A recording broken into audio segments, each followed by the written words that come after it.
भारत ने दी पाकिस्तान को सख्त चेतावनी, अमित शाह बोले 2026 में नक्सलवाद होगा खत्म। गजा पर नेतन्याहू का ऐलान, ट्रंप ने दी सीज फायर की तारीख। लंदन में फलस्तीन समर्थक हंगामा, नीदरलैंड्स ने इजराइल को झटका और ईरान अब आसमान छूने को तैयार। आदाब, नमस्कार। आज है 5 अक्टूबर 2025। मैं आपका होस्ट अनीस अंसार और आप देख रहे हैं ग्लोबल आवाज। तो चलिए शुरू करते हैं। एक छोटी सी रिक्वेस्ट, हमारे चैनल को सब्सक्राइब करें और बेल आइकन दबाना न भूलें। सबसे पहले बात भारत की। भारत के सेना प्रमुख जनरल उपेंद्र द्विवेदी ने ऑपरेशन सिंदूर के बारे में कड़ा इशारा किया। कहा कि अगर पाकिस्तान को इतिहास और भूगोल में रहना है तो उसे राज्य प्रायोजित आतंकवाद रोकना होगा।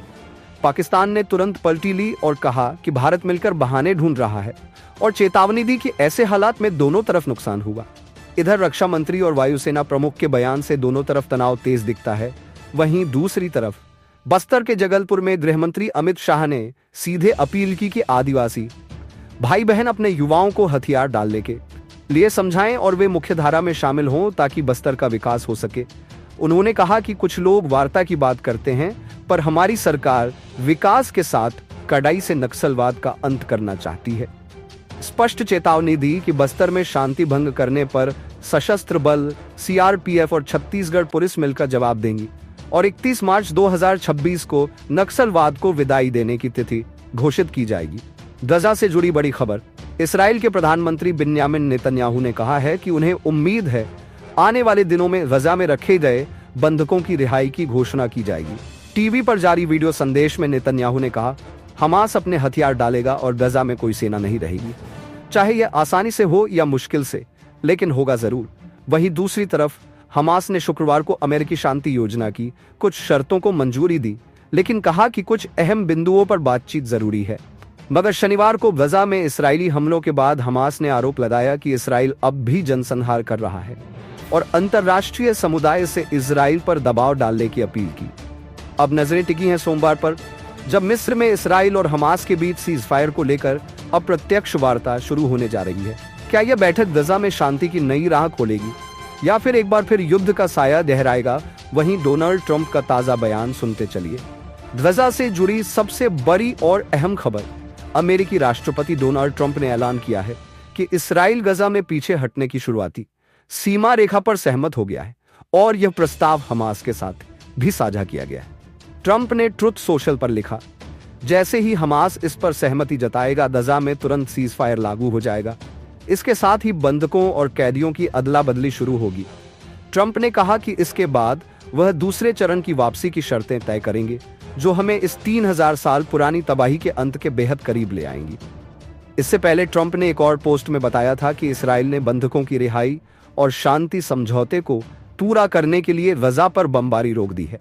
उन्होंने इस फैसले के लिए इस्राएल की सराहना की और हमास से तुरंत कदम उठाने की अपील की।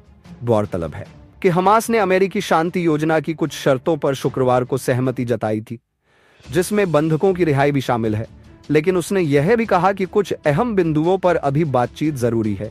ब्रिटेन से बड़ी खबर। लंदन की सड़कों पर शनिवार को प्रतिबंधित संगठन फलस्तीन एक्शन के समर्थन में हुए प्रदर्शन ने हलचल मचा दी। पुलिस ने बताया कि करीब 500 लोगों को गिरफ्तार किया गया है, जिनकी उम्र 18 से 89 साल के बीच है।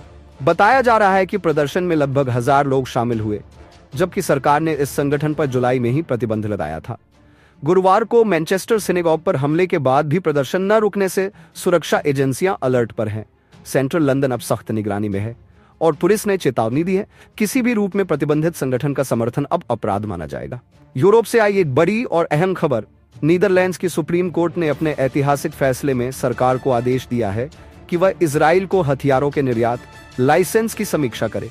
कोर्ट ने कहा कि F-35 लड़ाकू विमानों के पुर्जे अदर अंतर्राष्ट्रीय कानून के उल्लंघन में इस्तेमाल हो सकते हैं, तो इनका निर्यात रोका जाना चाहिए। फिलहाल अदालत ने सरकार को 6 हफ्तों का वक्त दिया है और इस अवधि में इजराइल को किसी भी तरह के पुर्जे भेजने पर रोक लगी रहेगी। यह फैसला उस वक्त आया है जब दुनिया भर में गजा पर इजराइल के हमलों और कथित युद्ध अपराधों को लेकर गुस्सा बढ़ता जा रहा है। बता दें, द हेग की कोर्ट ऑफ अपील ने पहले ही फरवरी 2024 में कहा था कि F-35 विमानों का इस्तेमाल मानवता विरोधी अपराधों में किया जा रहा है। अब सुप्रीम कोर्ट ने साफ कर दिया है। अगर भविष्य में भी हथियारों के इस्तेमाल से अंतर्राष्ट्रीय मानवाधिकार कानून का उल्लंघन होता दिखे तो लाइसेंस रद्द किया जाएगा। ईरान से बड़ी और धमाकेदार खबर। ईरान अब सिर्फ जमीन पर नहीं, अंतरिक्ष में भी कदम जमाने जा रहा है। ईरान के स्पेस चीफ हसन सालरिए ने ऐलान किया है कि चाबहार स्पेस सेंटर का पहला चरण लगभग तैयार है और अब पहले रॉकेट लॉन्च की उल्टी गिनती शुरू हो चुकी है। यह केंद्र खास तौर पर ठोस ईंधन वाले रॉकेट्स के लिए बनाया गया है, जबकि दूसरा चरण तरल ईंधन सैटेलाइट कैरियर्स के लिए होगा, जिसकी तैयारियां भी शुरू हो चुकी हैं। अगली रिपोर्ट तक अलविदा।